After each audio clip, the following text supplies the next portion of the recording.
Gali lubang untuk lubang ini itu bukan masalah utang ya. Pentingin investasi. Padahal pondasi itu masih rapuh.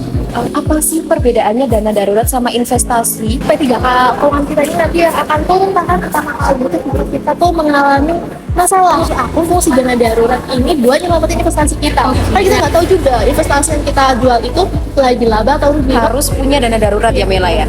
Nah, besarnya atau idealnya itu berapa sih? Kira-kira nih, instrumen mana sih yang cocok buat kita naruh dana darurat tadi? Kita udah punya dana darurat 12 kali lipat dari pengeluaran kita nih. Kira-kira masih butuh nggak sih yang namanya instrumen asuransi? Jarang banget para pencari nafkah itu melirik hal ini. Padahal itu sangat-sangat penting untuk para pencari nafkah harus memiliki asuransi jiwa. Jadi kita nggak usah terlalu boros. Ya gitu kan biasanya kita kalau nggak mencolok tuh kayak kita jadi los-los aja. Betul. Kayaknya uangku masih ada. Tapi tiba-tiba tinggal nol gitu sebenarnya kayak gitu. Atau minus bahkan. Ya, gitu.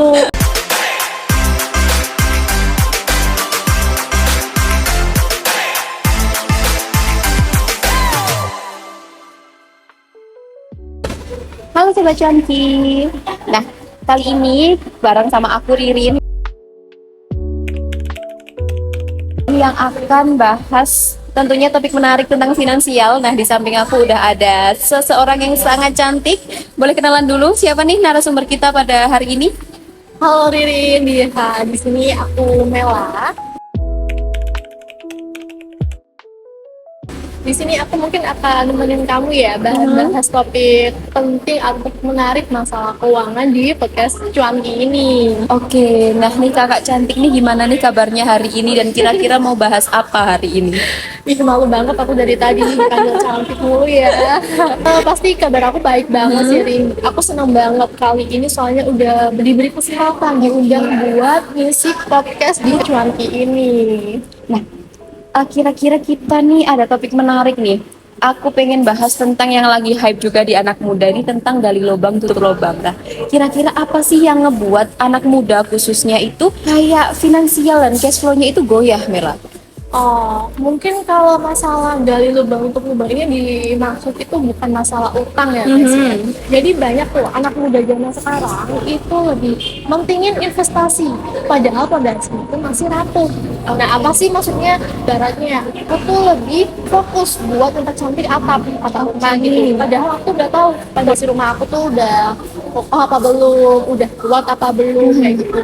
Nah, jadi di sini tuh mungkin aku akan bahas masalah dana darurat dan asuransi yang paling penting karena ini tuh adalah fondasi yang harus kita susun lah untuk masalah keuangan kita kayak gitu, Didi. Oke, jadi dana darurat ya Mela ya. Nah, kira-kira nih apa sih perbedaannya dana darurat sama investasi? Soalnya kan kalau orang-orang kan investasi juga bisa kok buat dana darurat. Nah, kira-kira apa sih bedanya biar nggak salah paham nih sobat-sobat cuanki? Oke, yang pertama kita bahas mungkin masalah dana darurat ya. Jadi di sini tuh ibaratnya dana darurat tuh P3K keuangan kita. Jadi itu mungkin yang pertama kali akan turun tangan kalau misalkan kita memiliki masalah kayak gitu, Rin. Jadi dana darurat itu adalah uang yang kita simpan memang khusus dan itu harus mudah untuk dicairkan. Jadi sewaktu kita membutuhkan, jadi kita tuh gampang lah untuk mengambil uang tersebut atau menggunakan uang tersebut. Nah, maksudnya tuh untuk apa sih? Kalau menurut aku fungsi dana darurat ini buat nyelamatin investasi kita. Nah, misalnya nih, suatu ketika di dalam rumah aku nih ada yang harus diperbaiki atau kita harus renovasi rumah. Nah, mungkin habisnya tuh 20 juta, Ririn. Nah, dana darurat tuh bisa kita gunakan untuk ngatasin apa ya, renovasi rumah itu. Nah, daripada kita harus bingung-bingung jual investasi yang udah kita investasi itu, kan kita nggak tahu juga investasi yang kita jual itu lagi laba atau rugi. Kalau misalkan lagi laba nggak apa-apa lah, kalau misalkan lagi rugi kita yang rugi sendiri kan. Nah, jadi kita tuh perlu dana darurat ini untuk nutup-nutupin hal yang kayak gitu, Ririn. Wah, menarik banget nih. Jadi insight baru juga buat sobat cuanki ya. Apa sih bedanya investasi tadi sama dana darurat? Nah, kira-kira nih berarti kan semua orang harus punya dana darurat ya Mela ya. Nah, besarnya atau idealnya itu berapa sih buat mungkin yang belum menikah, masih lajang ya berarti, atau yang sudah menikah punya anak, berapa sih besaran idealnya? Oke. Kalau masalah besarnya ini mungkin aku nggak akan spesifik nentuin dengan nominal ya, tapi aku mungkin akan bagi dengan status. Nah, jadi ini berdasarkan tanggungan yang dimiliki Ririn. Jadi yang pertama, kalau misalkan kita remaja tuh, nah remaja ini mungkin kita dana darurat itu sekitar 3 sampai 6 kali pengeluaran bulanan kita, dimana kita mungkin cuma menanggung diri kita sendiri gitu Ririn ya. Nah yang kedua mungkin orang yang sudah menikah, yang sudah berpasangan tapi belum memiliki anak. Nah ini kan pasti tanggungannya tuh pasti akan naik lah ya. Nah itu kita butuh nyiapin untuk 6 sampai 9 kali pengeluaran bulanan Ririn.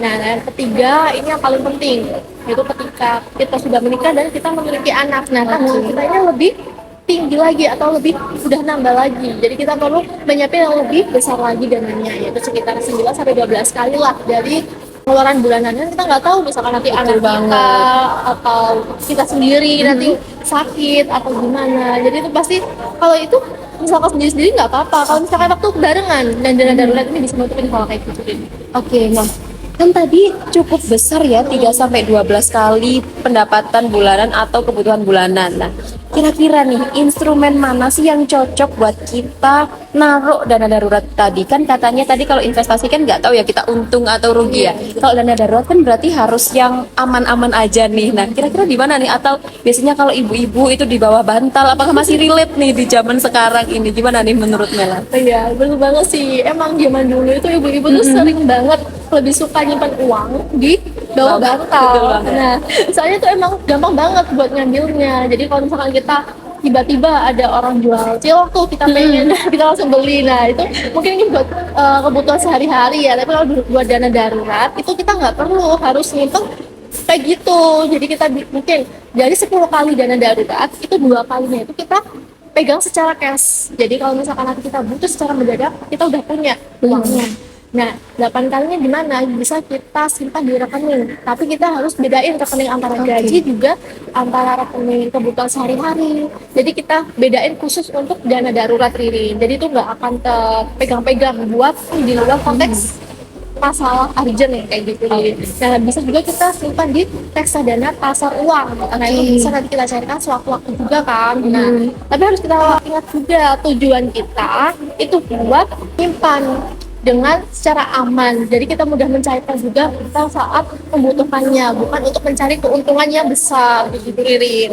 Nah, kita kan tadi udah bahas tentang dana darurat nih yang 3 sampai 12 kali tadi. Nah, kira-kira kalau kita udah punya dana darurat yang 12 kali itu kan kayak udah safe banget ya Mela ya. Kira-kira masih butuh nggak sih kita asuransi? Oke. Ini pertanyaan yang sangat keras sih, karena kebanyakan orang mulai dari mungkin umur kita segini itu masih remaja, sampai bahkan orang tua pun tuh nggak tahu masalah asuransi, pentingnya asuransi. Nah jadi gini, dana darurat itu adalah dana yang mungkin bisa digunakan untuk masa-masa yang mesti dari kecil sampai sedang aja. Jadi kalau misalkan sampai udah di resiko yang tinggi, itu tuh nggak cocok lah buat nutupin kayak gitu. Nah, jadi asuransi ini kita gunakan untuk nutupin yang kerugian itu mungkin bisa sampai ratusan juta Ririn. Jadi misalnya ya, suatu ketika dari keluarga ini tuh mengalami sakit. Nah, itu memerlukan pengeluaran uang yang mungkin banyak dengan penanganannya mungkin kita maaf harus operasi kayak gitu. Kan itu biayanya cukup tinggi juga kan, Rin. Nah, jadi kalau yang kayak gitu kan nggak mungkin kita harus tutupi saat pakai dana darurat. Nah, kalau misalkan kita pakai dana darurat, mungkin ya 1 kali itu langsung akan ludes, padahal kita udah ngumpulin sebulan kayak gitu kan. Nah jadi dari asuransi ini kita masih bisa buat nyelamatin dana darurat kita, jadi kita nggak perlu bingung-bingung lah buat cari uang gitu, karena juga dari sakit kita tuh kan nggak mungkin cuma 1 kali untuk keluarin dana aja kan, pasti nanti kita harus check up, harus beli obat kayak gitu kan, masih ada terus-terusnya gitu loh. Nah, berarti nih asuransi lebih ke kita memindahkan risiko yang mungkin ada dan risiko yang terlampau besar itu ke perusahaan yang memang sudah expert di bidangnya gitu ya Mela. Nah, kira-kira nih asuransi apa sih yang harus kita miliki? Jadi basic asuransi apa sih yang harus kita miliki? Kan ada banyak nih jenis-jenis asuransi. Kira-kira asuransi apa sih yang wajib dan harus banget gitu kita miliki? Oke, untuk asuransi itu mungkin yang aku bahas itu prioritasnya cuma ada dua dari asuransi yang sebanyak itu ya. Nah, itu yang aku akan bahas itu yang pertama mungkin asuransi kesehatan. Nah, asuransi kesehatan itu harga mati. Jadi kita tuh harus memiliki minimal BPJS lah. Jadi kalau proteksi diri sendiri ketika kita mungkin sakit sebatas kayak flu aja mesti mungkin kita harus Betul. sangat-sangat include banget kan Rin. Kita tuh perlu itu beraktivitas jadi kita perlu periksa. Nah dengan hal yang gitu kita bisa koneksi dari BPJS tanpa harus mengeluarkan uang lagi kayak gitu. Nah yang kedua mungkin itu masalah asuransi jiwa. Nah itu jarang banget para pencari nafkah itu melirik hal ini. Padahal itu sangat-sangat penting untuk para pencari nafkah harus memiliki asuransi jiwa karena ketika nanti si pencari nafkah ini misalkan dari keluarga itu pencari nafkah si ayah. Nah, ketika si ayah ini mungkin suatu ketika mengalami musibah, kecelakaan atau harus merenggang nyawa kayak gitu, kan masih ada tanggungan yang harus ditanggung misalnya istri, anak kayak gitu kan ini. Jadi kita kan ya harus ninggalin uang pertanggungan gitu untuk para ditinggalkan kayak gitu ya. Jadi kita ninggalin itu meskipun sudah tidak digaji tapi masih ada uang yang tetap mengalir untuk keluarga kita kayak gitu. Jadi kita istri kita nanti nggak perlu bingung buat nyekolahin anak kita gimana buat kehidupan sehari-hari untuk jangka pendeknya mungkin seperti itu Ririn. Oke, jadi menurut aku yang bisa aku simpulin dari dana darurat dan asuransi itu benar-benar mereka berdua itu sama-sama pentingnya. Jadi kayak misal dana darurat itu benar-benar tameng pertamanya kita, sedangkan asuransi itu yang ngebuat kita safe, merasa kita safe kayak asuransi kesehatan tadi dan asuransi jiwa. Nah, menarik banget nih. Nah, kira-kira nih Mela, apa sih yang harus kita checklist mulai sekarang? Jadi kayak misal anak muda nih, apa sih asuransi dan dana darurat yang harus checklist, terus orang yang sudah menikah, terus juga mungkin yang sudah mempunyai anak, apa sih kira-kira ala-ala checklist gitu ya?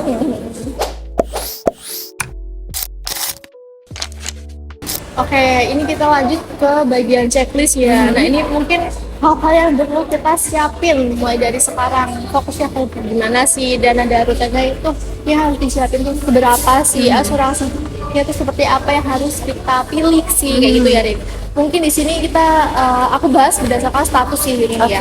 Yang pertama tuh buat remaja atau pekerja baru yang mungkin dari rentang usia 18 tahun sampai 25 tahun. Dimana ini mungkin ada yang kesibukannya sedang kuliah atau sedang bekerja di awal-awal kayak gitu ya. Nah ini fokusnya tuh lebih ke eksplorisasi Rin.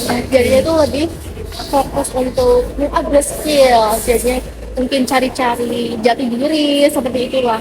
Ini dana-dananya disiapin ya sekitar 3 sampai 6 kali itu. Jadinya mungkin ingin pindah tempat kerja tuh atau mencari peluang baru di tempat lain itu kita masih memiliki dana darurat untuk menghidupi kita sendiri gitu. Nah untuk asuransi yang harus kita miliki harus adalah asuransi kesehatan. Nah itu yang paling penting. Gimana pun keadaannya kita harus memiliki asuransi kesehatan. Kita nggak tahu kesehatan kita tuh mungkin saat ini kayak gini, nanti besoknya mungkin kita sakit demam kayak gitu. Nah yang kedua itu buat dewasa yang masih layak, yaitu mungkin sekitar misalnya umur 25 tahun sampai 30 tahun. Nah, di umur ini fokusnya adalah untuk membeli aset dan juga untuk melunasi hutang. Nah, dana darurat yang harus kita siapin mungkin sekitar 6 sampai 9 kalinya itu. Nah, dengan asuransi yang kita miliki tetap asuransi kesehatan, tapi kita harus mulai lirik-lirik tuh Pak asuransi jiwa. Makanya kita nggak mau tuh warisin. Kalau misalnya kita memiliki tanggungan KPR masihan, nah kan nggak mungkin kita mesti warisan utang itu kepada Anak-anak kita ya, kayak gitu ya gitu. Nah yang ketiga itu mungkin buat keluarga yang sudah menikah, jadi yang berpasangan tapi masih belum memiliki anak. Nah ini fokusnya mungkin lebih ke stabilin hidup berpasangan. Nah mungkin itu lebih ke nge-settlein gimana sih kehidupan berdua itu apa yang kita butuhin kayak gitu, gimana sih buat masa depan, rencana masa depan kayak gitu. Nah dengan dana darurat yang kita siapin tuh ya tetap sih sekitar 11 sampai 12 kali itu. Dengan asuransi harus kita miliki sama, kita harus memiliki asuransi kesehatan juga asuransi jiwa. Nah misalkan kita dua-duanya itu sama-sama bekerja tuh, dari suami sama istri itu sama-sama bekerja. Nah kita harus memiliki asuransi jiwa entah itu salah satu atau dua-duanya juga nggak apa-apa. Nah yang terakhir itu adalah keluarga sudah memiliki anak. Nah fokusnya itu udah beda banget ini guys. Jadi ini fokusnya tuh lebih ke masa depan anak. Jadi gimana sih biaya pendidikan anak kayak gitu. Terus untuk dana pensiun kita kayak gitu. Nah dana darurat yang kita harus siap itu sekitar 12 bahkan bisa lebih sampai itu ya guys. Karena ini mungkin kita nggak tahu biaya pendidikan anak itu kayak gimana. Betul. Kita harus nyekolahin anak sampai nanti dia kuliah, sampai dia sudah mandiri kayak gitu. Dan nanti kita harus memiliki dana pensiun, ya kan? Kalau misalkan nanti kita sudah nggak bekerja, kita masih memiliki dana-dana yang bisa hidupin kita, kayak gitu. Betul. Asuransi yang harus tetap kita miliki itu asuransi kesehatan juga asuransi jiwa. Karena di umur segini lah, mungkin kita nggak tahu lah ya, kita masih alhamdulillah bisa diberi umur gitu ya. Jadi kalau misalkan nanti kita suatu ketika harus meninggalkan anak atau keluarga kita, itu mereka masih bisa hidup dengan berkecukupan kayak gitu Ririn. Oke, jadi benar-benar checklist atau besarnya apa yang kita perlukan untuk dana darurat dan asuransi itu benar-benar by case ya. Jadi kayak kalau kita menikah punya anak, menikah belum punya anak, masih lajang itu beneran beda-beda ya. Nah, menarik banget nih insight hari ini tentang dana darurat dan asuransi dari Mela. Kira-kira nih Mela, Sobat Cuanki yang mau baru mulai buat membentuk dana darurat dan asuransi nih, karena mereka habis lihat podcast kita jadi aware nih sama dua instrumen tadi. Nah, kira-kira apa sih yang bisa Sobat Cuanki lakuin di setelah ini gitu? Kira-kira langkah awalnya apa nih? Mungkin langkah awal buat masalah fondasi keuangan ini yang pertama kita lakuin itu adalah ngebiasain buat mencatat pengeluaran kita. Nah, jadi kita tuh dari mencatat pengeluaran kita tuh tahu dana darurat yang harus kita siapin tuh besarnya seberapa sih kayak gitu. Nah itu juga bisa untuk memperbaiki kualitas hidup kita. Jadi kita nggak usah terlalu boros kayak gitu kan. Biasanya kita kalau nggak mencatat tuh kayak kita jadi los-los aja Betul. kayaknya uangku masih ada, tiba-tiba tinggal nol gitu saldonya kayak gitu Atau minus bahkan. ya, gitu harus dipertanyakan kayak gitu ya. Nah yang kedua mungkin kita harus segera mentransfer gaji-gaji kita ke rekening lainnya mungkin untuk dana darurat. Nah jadi kita harus membedakan guys antara rekening gaji juga rekening tabungan atau rekening dana darurat itu. Jadinya kita nggak ingin satuin. Jadi misalkan kita hari ini gajian tuh udah ditransfer dari perusahaan kita. Nah uang yang kita gaji ini langsung kita transferin ke rekening dana darurat. Mungkin dari 10% atau sampai 15% lah dari gaji kita untuk kita sisihkan ke dana darurat itu kayak gitu deh. Terus yang ketiga itu asuransi. Nah kita perlu melirik lah, mungkin mulai mempelajari masalah asuransi yang kita butuhin sesuai dengan status kita saat itu. Jadinya kita nggak perlu nanti bingung-bingung ketika sudah tua, nanti kita perlu apa nih, asuransi apa nih. Jadi kita harus mempelajari lah dari awal gitu, entah itu mungkin dari coba-coba tanya-tanya atau dari orang-orang sekitar kita, bahkan kan dari platform-platform seperti YouTube ini kan masih udah banyak ya kayak literasi masalah asuransi gini Ririn gitu sih Ririn. Oke, nah menarik banget nih, tadi di awal sudah dikasih teorinya, sekarang kita diajarin gimana sih caranya praktik langsung. Nah Sobat Cuanki, rugi banget kalau kalian semua nggak ngikutin podcast kita dari awal atau mungkin di skip rugi banget karena penuh insight yang menarik banget. Nah kira-kira nih Mela, karena kita sudah berada di penghujung, Mela ada pesan buat Sobat Cuanki atau enggak nih kira-kira?